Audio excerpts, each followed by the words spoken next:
All right, guys. The season is over. It is now officially over. I'm going on a mini break. Of course, I am going to be finishing The Boys, catching up on House of the Dragon, and also finally finishing my Naruto because I'm still looking at the Naruto manga. So I've got to finish up my Naruto, Them Boys, House of the Dragon, and also catch up on some movies. But don't worry, guys. So I'm going to take maybe 2 or 3 days off. Remember, we have a Saturday hangout coming this Saturday where we should be doing top 10 players. Copa is going to be in the list. Top 10 players of this past season, including the Euros and the Copa America. Take that into account, as well as doing dubs of the month. We'll have to be voting for dubs of the month. But I thought if you just keep that content up, and there'll be content crack throughout this week, just watch out. But I do have to take a little break because, bro, I am super tired. I need this break. So I thought just give you guys some content crack. Combined 11 of the Euros and Copa America. So this is going to mainly be dominated by Argentina and Spain. But I have two formations though. And I think in another formation, there's another player that I'm actually going to throw into the works. So let me give you my first formation, which is really going to be mainly Argentina and Spain. And another formation, which just throwing a lot of extra guy in there. So let's go here, shall we? Okay. So let's look at formation. So I think my first formation, I want to go 4-3-3. This formation, I want to go 4-3-3 here. So in goal, look, shout out to your boy Pickford. I think Pickford was alright, but although he was a bit I've never been a big fan of Unai Simon. Never been a fan of Unai Simon. I've been a big fan of Sommer, but Sommer didn't really do enough for me to say what's up. So when I just look at the Euros guys in Copa America, I think one guy steps up. And I think there's a guy who, whenever you need him be, he always says what's up, particularly in penalties. I think it's your boy, Emi Martinez. I think as clutch as Messi has been, as important as Alvarez has been, as important as, Enzo has been, and of course, Didi Maria, I feel one of the most important players in this historic Argentina run has been Emi Martinez, because not only is he a competent keeper, composed, high concentration, rarely makes mistakes, is good playing the ball with his feet.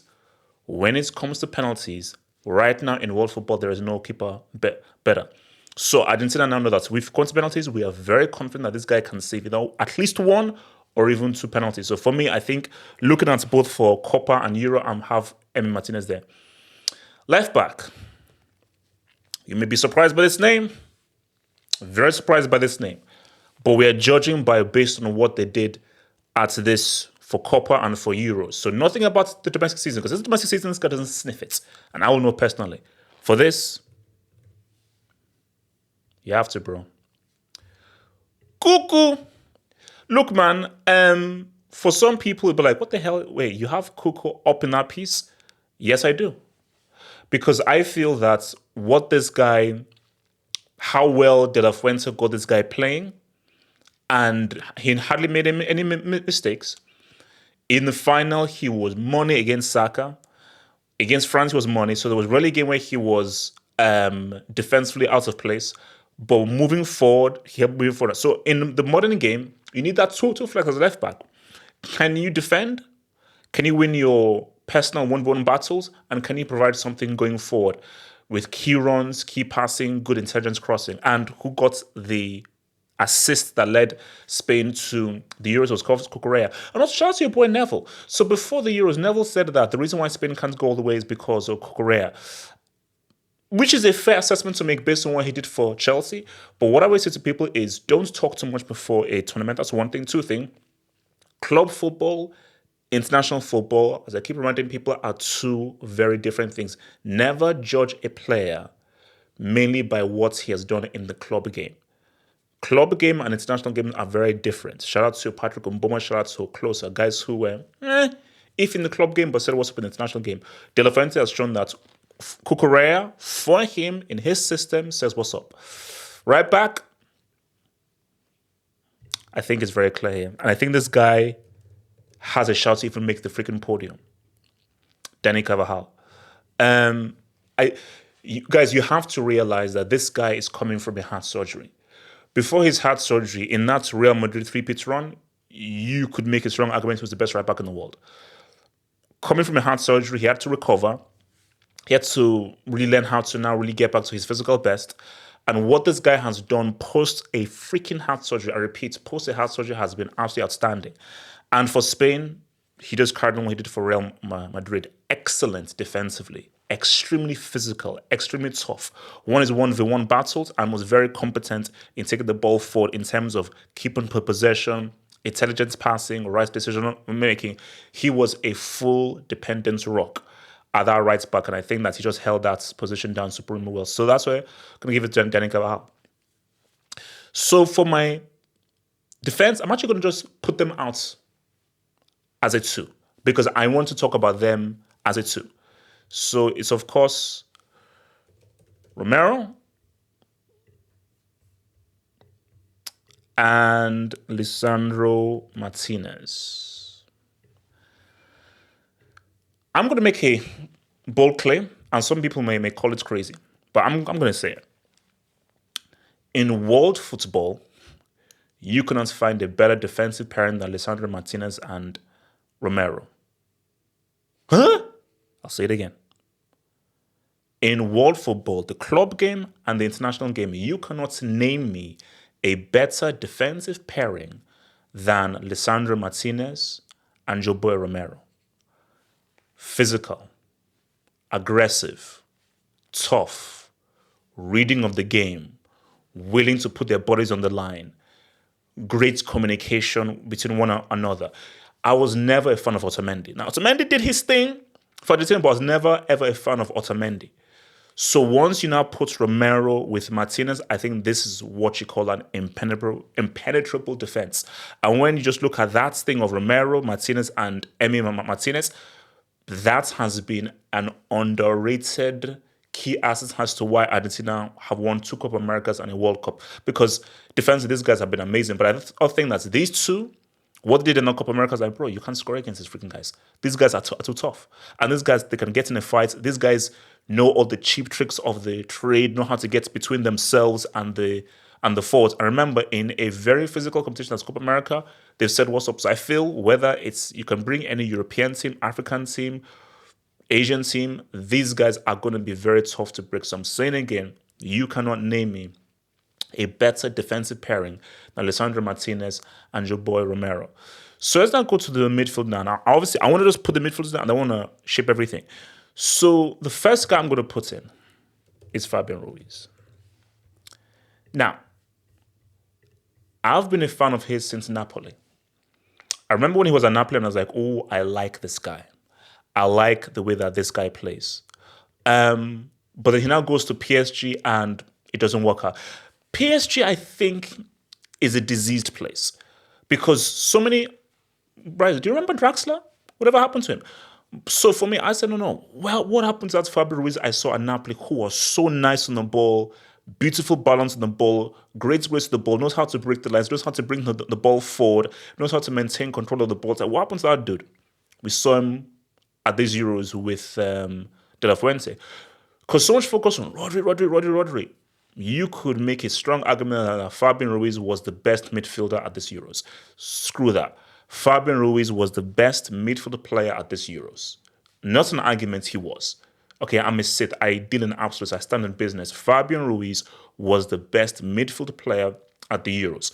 So I just think that in terms of just the guy making the key pass, the key forward pass, the guy breaking from midfield and really adding that third, fourth dimension to what Spain do, and the initiator of Spain's chances all came from a boy Fabian Ruiz. So in my view, for Fabian Ruiz is leave PSG and go to a club that can actually put you in the best possible position to show what you can do. Because say Fabian Ruiz, look at what they did to my boy Marco. I still hold Marco as the most talented midfielder of his generation. And look at what they did to him. Fabian Ruiz, leave LSG, come to Chelsea. And you know what? I'll bring his partner up in there, Rodri. You see, even if I don't agree with Rodri being named player of the tournament, which I think is crazy because I think that should go to either Yamal or Fabian Ruiz, he was still one of the best players at this Euros. And I think what he showed was he is a very important anchor to any midfield. And again, People are talking about this, and I think he's in the conversation as one of the best DMs. Now, he's not the best DM of all time. You could make an argument of top 5 or even top 7. You could make an argument of a top 6, top 7 best DMs of all time in terms of how to play the position, in terms of receiving the ball, press resistance, decision making on the ball, interceptions, tackling, breaking down opposition's counterattacks, and being a anchor for a football team to maintain possession and control of a game. Rodri has been absolutely outstanding. And look, people say, should he win the Ballon d'Or? Okay, it's a bit crazy, but it's not a crazy shot. I felt that if not for the World Cup, because of huge World Cup tax, Rodri should have won that Ballon d'Or based on the treble City won and what he achieved for that treble and scoring the UCL final. But if the World Cup did not exist, he would have won it. But World Cup tax, you had to give it to Messi. But for Rodri, yeah, he's in there. So now they're not going to bring in. People may be surprised. I'm going to put in De Paul. You see, De Paul may not be a name that many people will praise him like, oh, De Paul. But what De Paul is effective and functional. In a team, it's not about these huge superstar names or guys who are amazing. We want people who can function and help us win. I think for De Paul, whether it's making tactical fouls, whether it's just maintaining possession, whether it's just really originating things and just adding some weight to it, you see, De Paul is a great complementary piece. If you put him next to a Brico, boom. But you put him next to another good midfielder, he is a great addition and a great supplementary addition to a working system. So you put De Paul with Rodri and you put Fabian Ruiz, oh my gosh, this midfield functions beautifully well. So just what De Paul has just done for this Argentina team, specifically in that midfield, and the work he does in that midfield, I think that De Paul deserves a shout. So, this may seem so. For left, come on, bro.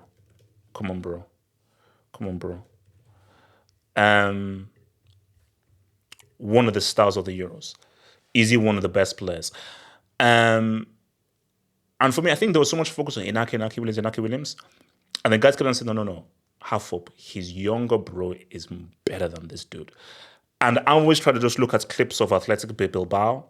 And whenever I just looked at clips and just some games, I'm like, bro, who is this Nico Williamson? Yes, he's better than Inaki Williams. Who is this freaking guy?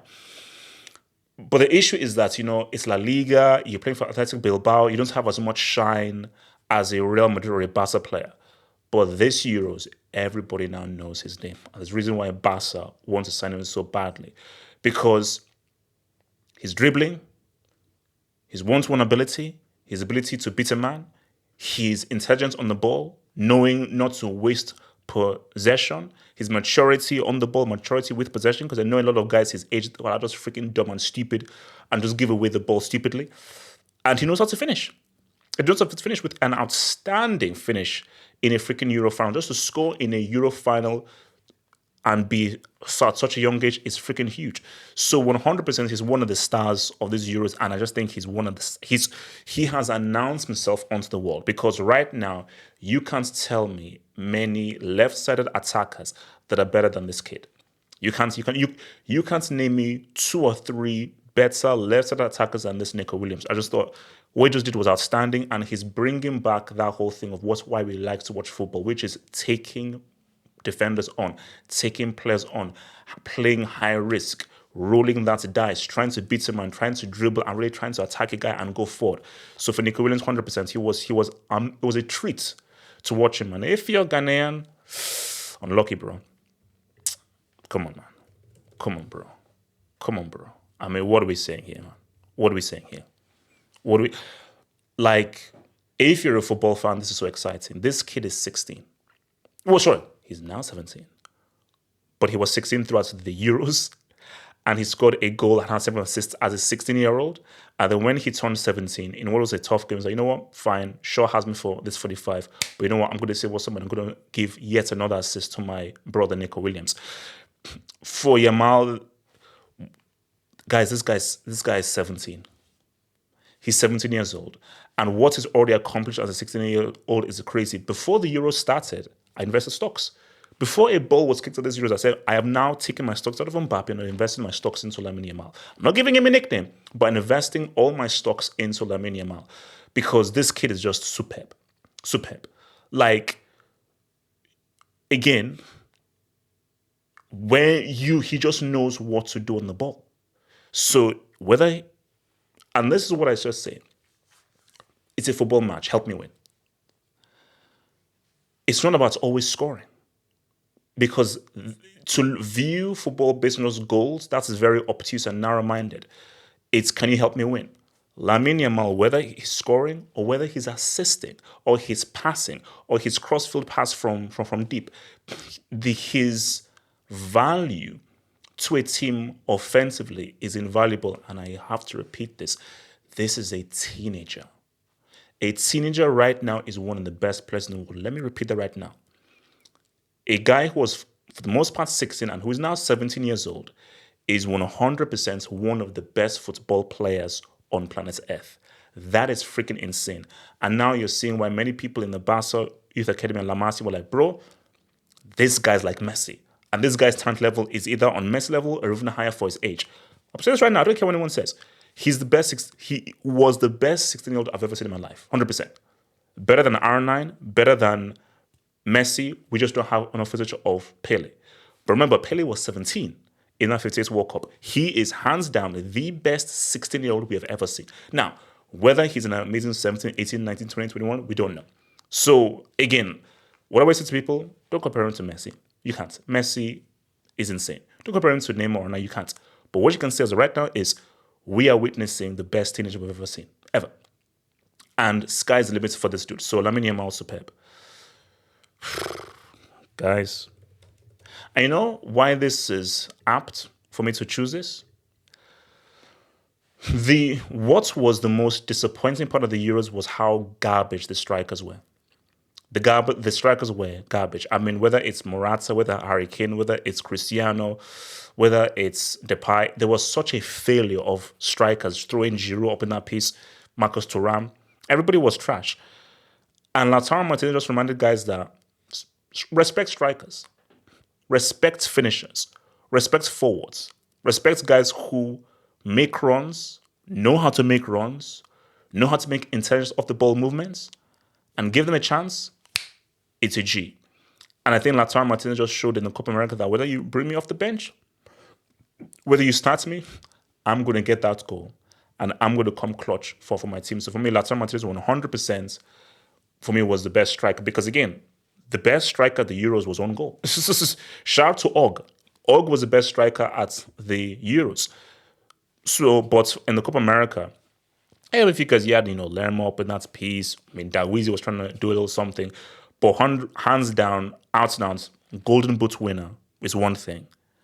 But to come clutch and score the winning goal to clinch a historic Copa America title for your country, that's just the icing on the cake. So for Lautaro Martinez, and I think, you look at what he did in his Serie for Inter Milan, all the goals that he scored for Inter Milan, leading them to another Serie title, and winning the Golden Boot for Argentina, coming under pressure with what he did at the World Cup and scoring the winning goal.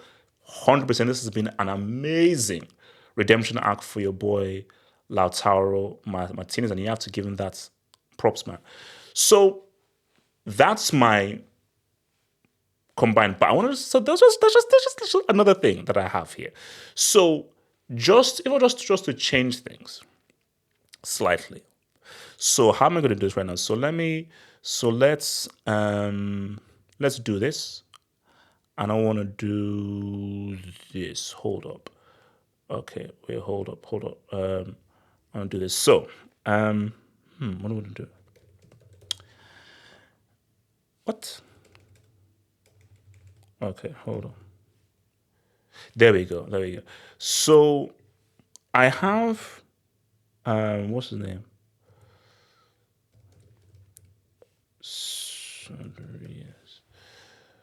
So James, I have an argument. So this is what I'll do. So I'll probably pull this up here like this, up here like this. So this is my other argument here.